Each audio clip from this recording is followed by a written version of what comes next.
لما نيجي نتكلم عن قوامة الراجل الستات بتزعل وتقول القوامة دي تكليف مش تشريف. طب ما هي فعلا تكليف، بس تعالى اشرحها لك.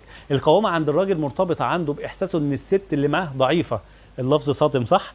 مش قصدي ضعف الوهن، لا، ربنا فطر الراجل على حبه يكون سبب للحمايه، زي ما فطر الانثى على حبها للتقدير من الراجل. وقوامه الراجل مش للماده بس، القوامه هنا حتى وهو بيتكلم معاكي محتاج يحس ان هو بيضيف لك حاجه. حتى لو انت دكتوره في الذره غصب عنه هينفر منك لو حس انك بتستعرضي معلوماتك عليه، او انك مستغنيه عنه، او انك مش محتاجه له. مثلا يكون بيتكلم معاك عن سعر حاجه تقولي له خلاص مش مهم هجيبها من فلوسي، او لو غلط تقولي له مش قلت لك برضه نفذت اللي في دماغك، اتحمل بقى غلطتك. الانثى الحقيقيه هي القويه بس بره البيت وسط الاهل والاقارب والناس اللي في الشارع. مع زوجها لا خالص، هي بتظهر نقاط ضعفها وان وجوده عامل فرق، وجوده سند وعزوه. علشان كده ما بتخسرش الا الست العنيده، لان العند عكس الانوثه.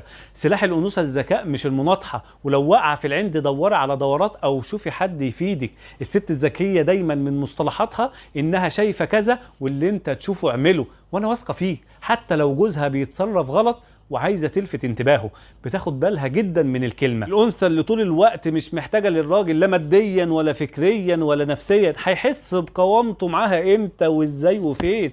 دي فطره ربنا فيه. زي ما انا قلت لجوزك يغني عليك ويقول لك كلام حلو كل شويه، لو سمحتي طبلي من وقت للتاني لجوزك، طبلي له طالما يستاهل علشان الدنيا تمشي.